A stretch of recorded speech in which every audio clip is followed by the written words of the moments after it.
Hi, how are you doing? My name is Andy. In case you don't know me, if you're somebody who's been watching the NHL playoffs and you thought, you know what?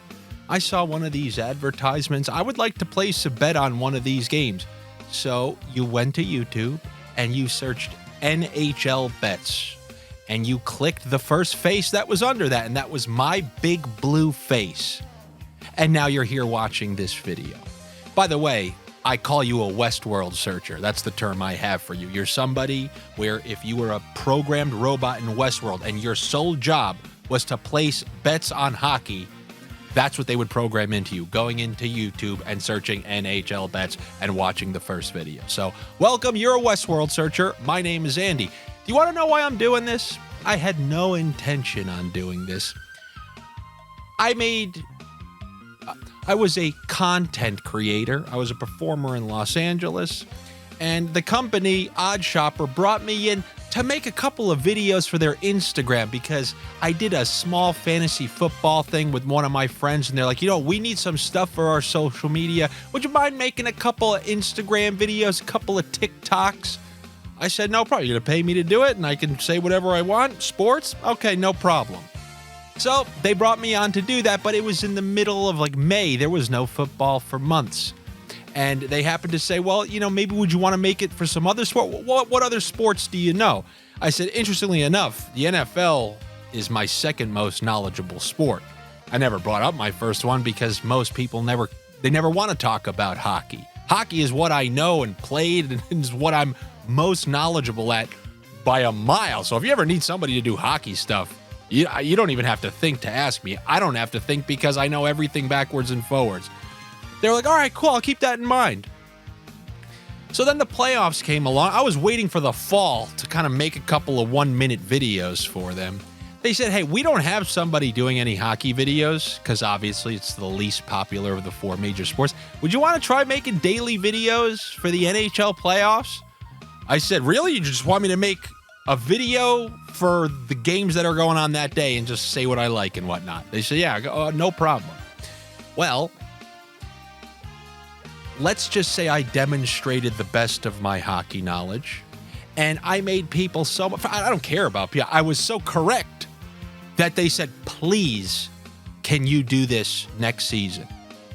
Can you not do what you are planning on doing to do these hockey videos? And I was thinking,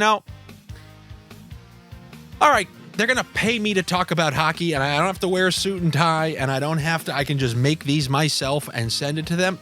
All right, no problem. And then I did it for another year, and then I did it for another year after that.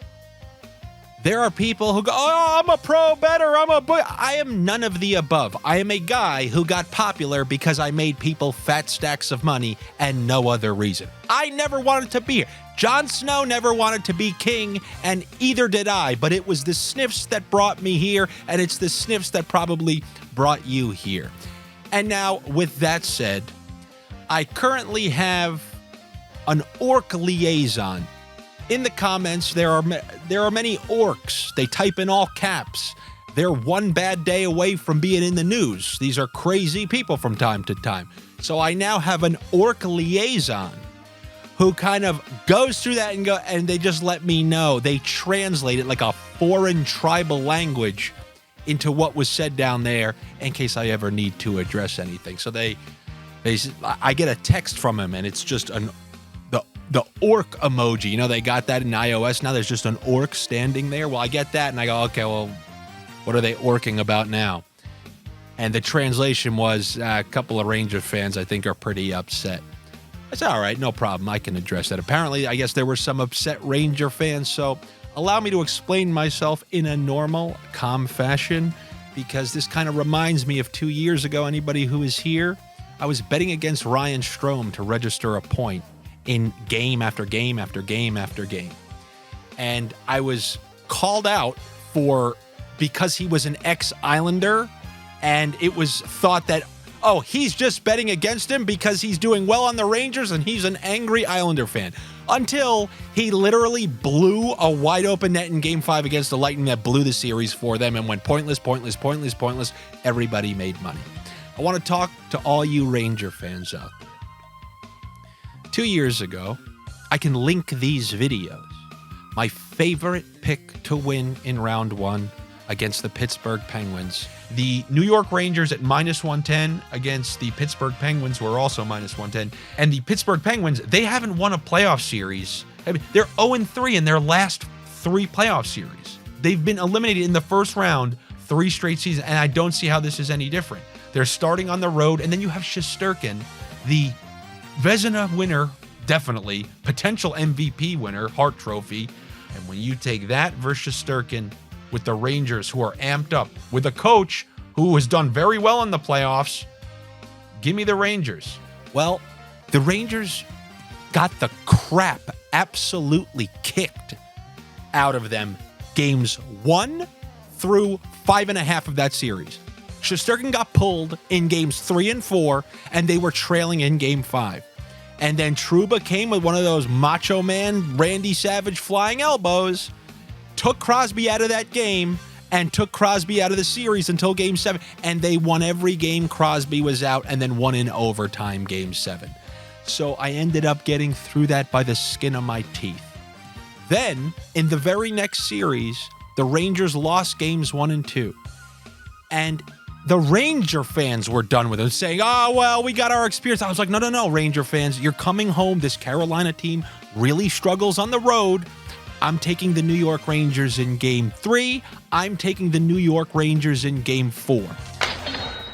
Carolina has not won on the road. They've not lost at home. They've not won on the road. So if you've bet against them on the road, how's this for some nice logic? Do you need me to break things down in simplistic fashion? And by the way, this is an absurd shirt, I understand. So give me the New York Rangers in this game. I think it's about even money, something like that. I had to encourage the Ranger fans to get upbeat.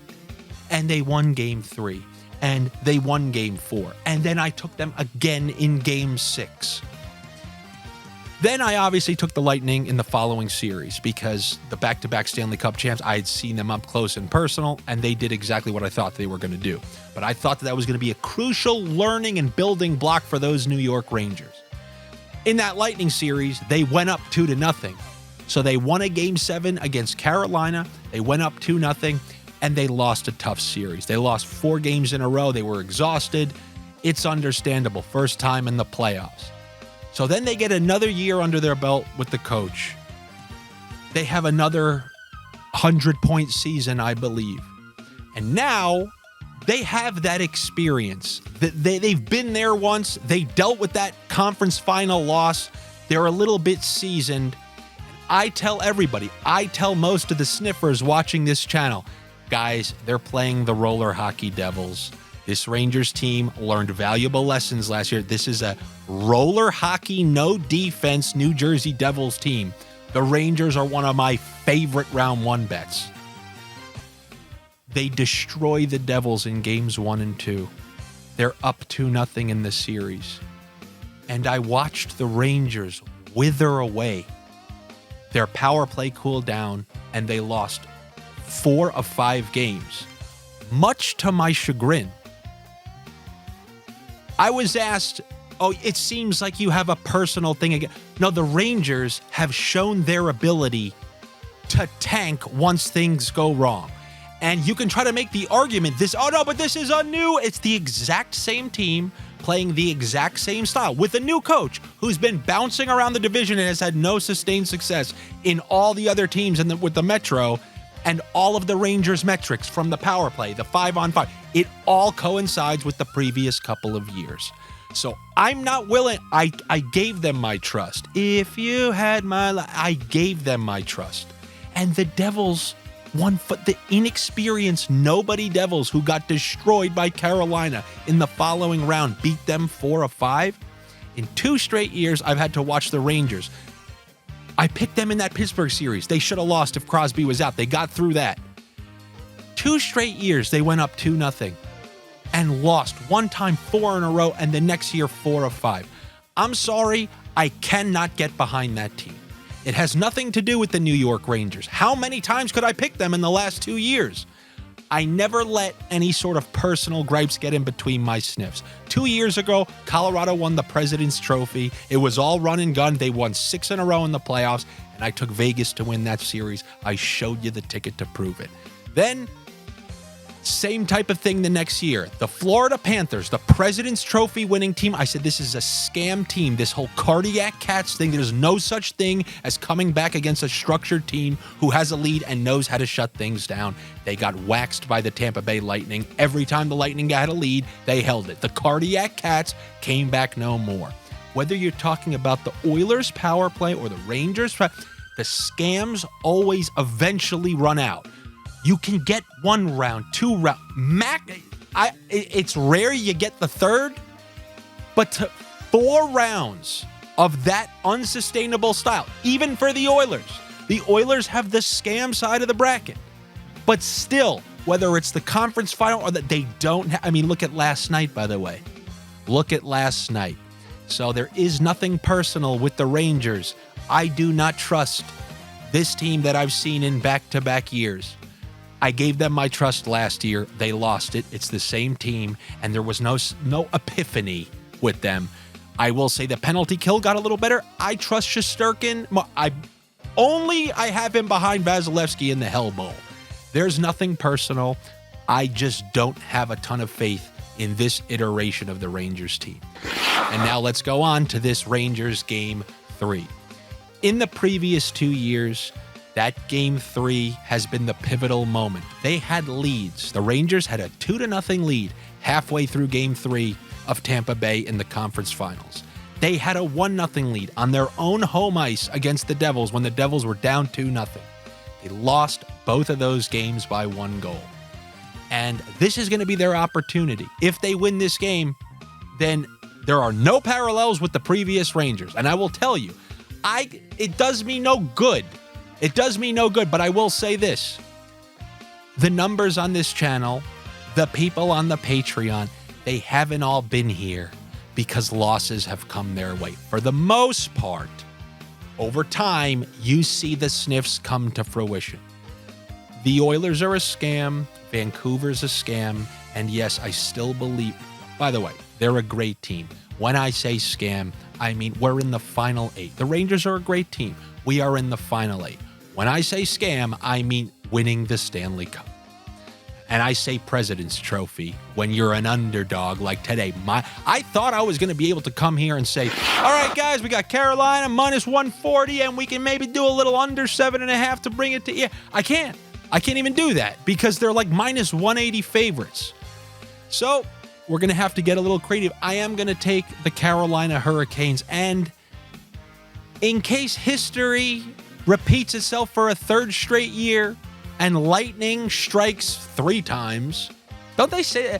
I never believe them when they go, oh, well, you get struck by lightning, you're likely to get struck by lightning. Who the hell's getting struck by lightning 3 times? Wouldn't you know? So if you heard somebody personally, I'm not talking about that guy in Scotland in the book that you can read about. This whole, you're more likely to get struck by lightning. I don't buy that. That sounds like a scam as well. But I am taking the Carolina Hurricanes to win this game. I believe this Game 3, I'll try to do a double prediction. Game 3, thin margin, 1 goal. Carolina to win by 1 goal. In line with both of those previous games, I'm going to go Carolina and under 5.5. Yep, that's going to be like 2 years ago when I didn't mind dishing under 5.5s. I'm going Carolina to win and the under 5.5 in that game. So that's what I have there, and we're going to see. The Rangers have a 3rd time now to put a stranglehold on a very important series. Let's see if they can do it. And by the way, I told you I was going to give you a 2-game prediction. I think they win by 1 in Game 3, and I think they cover the puck line in Game 4, just as those previous 2 teams did. It's not that I don't think the Rangers are good. I think when the screws start falling off, it's pure Tin Man. But I guess time will tell. And now in the other game, we got the Colorado Avalanche going to play the Dallas Stars. Colorado, they've earned full respect. This was the Colorado I was hoping to see last year. There's not a single team who can deal with the multiple waves of offense and how fast they are. There are a couple teams who can handle a little better. Teams who don't have, multiple slow parts that they have to kind of maneuver around their lineup so they don't get exposed. Honestly, I feel comfortable taking Colorado the next 3 games, knowing I'm probably going to get 2 of them. They're an underdog in this game. I will take Colorado to win, but I think taking the over 2.5 goals, sometimes you get different picks on this channel, you get different sniffs. I bet you everyone under the sun, everyone, their mother, your mother, people who never knew hockey, they went around YouTube yesterday and they probably took the Edmonton Oilers. I didn't trust them last round. Okay, the Kings had the worst power play ever. I don't trust this goaltending, and I don't trust their ability to lock down a lead. How many times do you need to see it? Edmonton will probably win this series. The shame is that even though they're currently down 0-1, we probably won't even get. They probably are still minus to win the series. But the Colorado game, I also want to take those over 2.5 goals. I saw a price that's not too ludicrous that allows you to pair it with a couple different things. So give me the over 2.5 goals for Colorado. And then I'm going to let you in on a little secret for a prop that it's showing up at big plus money. And if you look at the game log, I brought this guy up because I say he can't buy a bucket. And I'm not talking about Pavelski. I brought up a struggling Tyler Seguin. He can't buy a bucket. When a guy can't buy a bucket who likes his buckets, do you want to know what he does? Shoots a lot. Look at this game log. Look at this game log, and you would imagine you get a pretty solid, desperate approach here from Dallas. So I'm kind of liking these over 2.5 shots for Tyler Seguin, a big plus money. And if you put that with the Avs over 2.5 goals, meaning you don't even have to take the Avalanche to win, that's giving you like plus 225. And I think that's a really good value. Not as good as the plus 300 value I gave you, but it's still a pretty good value indeed. And that brings me to the Colorado Avalanche. I think I want to take them in the next 3 games. I'm not like you where I need to hit massive parlays. If I hit 2 out of 3, that's pure meatloaf. 2 out of 3 ain't bad. Lose 100, win 100, win 100, you're up 100. I don't mind that, especially when we're getting them at plus 115. That is what I have for you here today. Good luck to you. Better luck to me. I hope you enjoyed story time. Rumor has it the Gargoyles like it when you wait to get to your picks. I'm sure they're going to be thrilled today. Anyway, if you guys want to join that Patreon, it's patreon.com/AndyFrancis. That's where I put additional stuff. If any different information comes throughout the day, if there are any line juggling, it frequently happens throughout the playoffs. Yesterday, we found out that Adam Henrique, I should have been keen to this beforehand because he was missing practice. He was off the top line. You remember we were referring to him as the stirring straw. So they had a makeshift top line, and that kind of affected things down the stretch. So I include all that stuff there with the additional parlays. And don't forget, after hockey, that's where Josh is going to post his baseball picks early in the morning so you can get it when, before the lines change. I'll be back with you guys tomorrow to talk some Friday sniffs. Hopefully I see you then, and you're in a great mood. Later.